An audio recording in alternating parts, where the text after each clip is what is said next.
디파이는 어떻게 규제되나요? 디파이라고 하는 게 이제 Decentralized Finance라고 해서 결국은 우리가 이제 이 디파이 자체를 우리가 크레디트법이 이렇게 완전히 금지한다, 안 한다 이런 문제가 아니라 이 디파이의 문제도 그 사람이 어느 정도 개입하는지. 그러니까 본래는 디파이라고 하는 게 사람이 개입하면 안 되는 거거든요. 본래는. 그러니까 우리가 디파이라고 하는 게 디센트럴라이즈라고 하는 게 중앙의 거버넌스가, 중앙의 컨트롤하는 거버넌스가 없다는 거예요. 근데 그게 지금 완전히 없는 거하고 조금 미치는 거하고 이제 이런 것들도 정도의 차이가 있을 거거든요. 그래서 이런 부분이 보통 우리가 이제 공식적으로 그 전문용어로는 이 프론트 엔드의 운영 주체. 프론트 엔드라고 하는 것은 여러분이 우리가 그 디스플레이 상에 눈에 보이고 손에 접점 찍잖아요. 그죠? 이런 것들, 수탁 구조, 자금 연결 통로에서 결국은 사람이 얼마나 개입을 많이 하느냐. 사람이 얼마나 개입을 많이 하느냐, 많이 하게 되면 디파이로서의 성격이 그죠? 줄어들게 그죠? 이런 것들이 여기서 이 클래리티법에서 규명이 될 것이다 하는 겁니다. 스테이블 코인 이자 문제는 왜 그렇게 민감한 건가요? 스테이블 코인에 대한 그 이자 문제는 왜 민감하냐? 우리가 그때 지니어스 액트에서, 지니어스 액트죠? 이 지니어스 액트가 스테이블 코인에 관련된, 그죠? 이 액트잖아요. 법이잖아요. 거기 보면 이 스테이블 코인을 정의함에 있어서 앞에다 어떤 그 용어를 붙였냐면 페이먼트 스테이블 코인 이런 말을 썼어요. 지불 결제용. 그러니까 지불 결제용. 그러니까 스테이블 코인의 기본적인 성격은 지불 결제용이라는 거예요. 그런데 이자를 받는다라고 하는 것은 어찌 보면 지불 결제용을 넘어서 가지고 어찌 보면 투자의 용도로도 쓸 수 있는 거잖아요. 그죠? 우리가 채권을 우리가 사게 되면 이자 받으니까. 그래서 이거 지금 스테이블 코인에 대해서 이자를 주는 문제는 여러분이 아마 근데 머릿속에서 또 이렇게 혼란이 있을 텐데 내가 외화 예금을 넣어 놓으면 외화 예금을 내가 여러분이 이제 달러를 그 은행에 넣어두면 달러에도 그 이자가 붙거든요. 근데 스테이블 코인에 대해서 이자가 붙는 거에 대해서는 왜 그 지금 문제가 되냐? 근데 똑같이 이자가 붙지만 그 구조가 다르다는 거예요.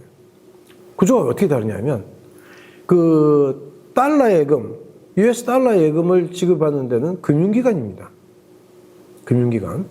근데 스테이블 코인에 대해서 이자를 지급하는 데는 금융기관이 아닐, 그죠? 가능성이 굉장히 높고.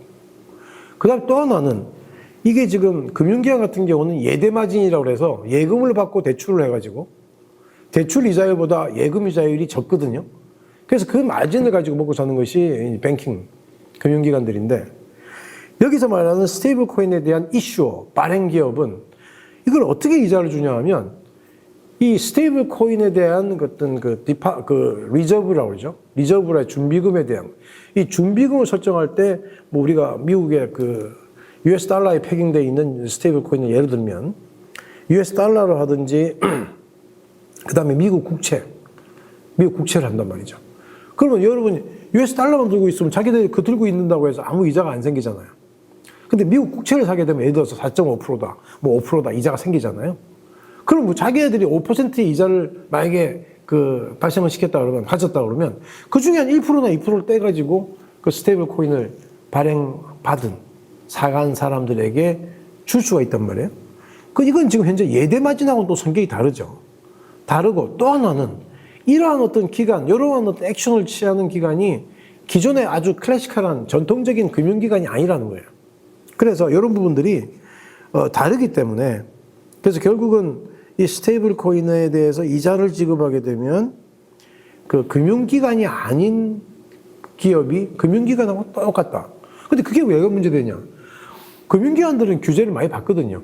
나름대로. 금융기관들은 금융기관으로서의 어떤 기능을 하기 위해서 정부에서 그 금융기관의 라이센스도 줬지만 금융기관에 대해서 규제를 합니다. 근데 그 정도의 그 규제를 스테이블 코인 발행 기업의 이슈어에게, 발행자에게는 안 하기 때문에 그것도 문제가 된단 말이에요. 그래서 이런 문제들이 이것 때문에 민감한 거죠.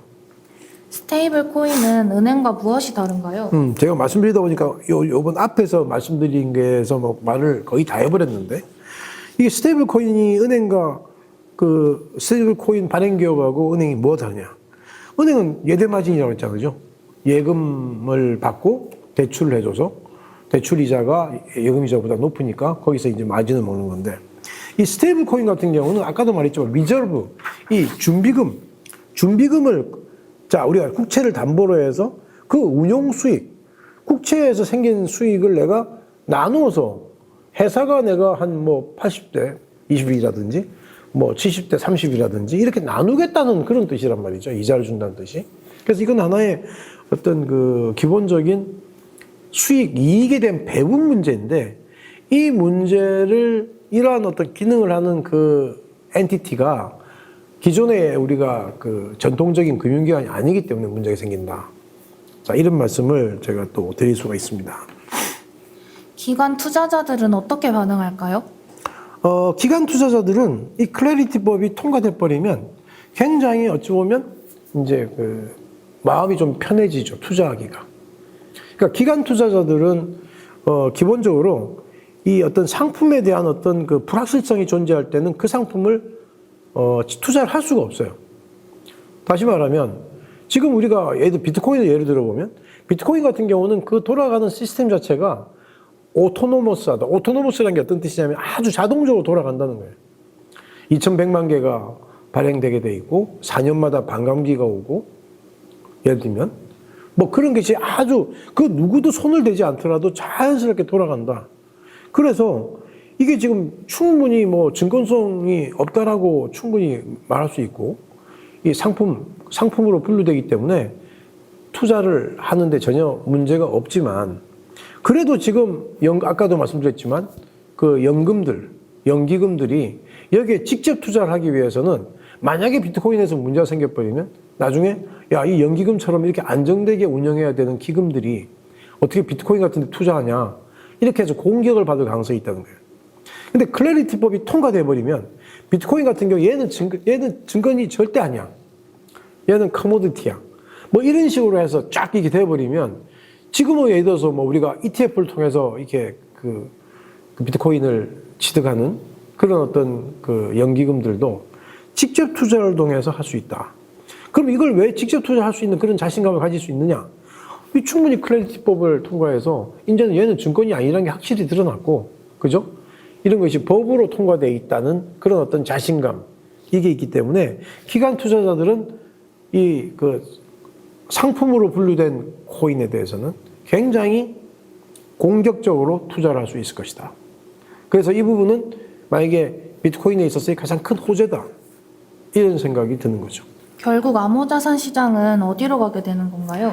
결국 암호자산 시장은요, 지금까지 그 안개 속에 이렇게 파묻혀서 좀 불확실하게 보이던 부분이 안개를 확 걷어내는 이런 어떤 상황이 되는 것이죠. 그래서 이 법은 어떻게 보면 야, 이거 지금 그 시큐리티, 증권으로 분류되는 그 코인에 있어서는 굉장히 좀 위축되는 거 아니냐 하는 생각도 들지만, 얘는 증권이다 아니다에 대해서 이제는 사전에 어느 정도 분류를 해놓은 상태이기 때문에 결국은 규제의 어떤 부재 속에서의 성장, 규제가 전혀 없고 안개가 낀 상태, 이제는 명확성 속에서의 안정된 성장, 뭐 이렇게 보는 거죠. 여러분이 루나 테라 같은 경우, 잠깐 제가 말씀을 드리면, 루나 테라 같은 경우도 사건이 터지고 나서 이게 지금 증권성이 있느냐 없느냐에 대해서 굉장히 논란이 많고, 실은 이거 솔직한 얘기는 미국 같은 경우는 하위 테스트나 이런 걸 통해서 증권성에 대한 것이 어느 정도 이 규명이 돼 있는데, 우리나라 같은 경우는 지금 현재 이것이 이제 루나 테라 같은 경우도 이 증권성이 있다 없다에 대해서 굉장히 어떤 그 성격을 규명하기가 힘들게 돼 있거든요. 그래서 지금 건도잉이라는 거기가 실제로는 미국에서 재판을 받지 않고 한국에 와서 재판을 받고 싶다고 계속 그러잖아요. 그 미국이라는 데서 받는 거하고 한국에서 받는 거하고 좀 상황이 다르다는 거예요. 그 미국은 하위 테스트란 걸 통해서 증권성에 대해서 어느 정도 이게 윤곽이 잡혀 있다면, 우리 같은 경우는 여기에 대해서 지금 실은 한국 법정에서 또 한번 다퉈봐야 되는 문제인데, 실제로는 어떤 그 형법을 집행함에 있어서 확실하게 그 전에 정해져 있는 어떤 기준이 있어가지고 그것을 가지고 우리가 벌을 줘야 되는데, 한국 같은 경우는 미국과 달라서 조금 다른 상황이에요. 그러다 보니까 계속적으로 한국에 와서 지금 재판을 받고 싶다고 했지만 지금 미국에서 받고 있는 거잖아요. 그래서 그런 상황이 달라서 결국은 이 암호자산 시장에 대해서는 아직까지도 갈 길이 멀다. 아주 갈 길이 멀다. 그래서 명확하게 어떤 그 기준들을 설정해야 됩니다.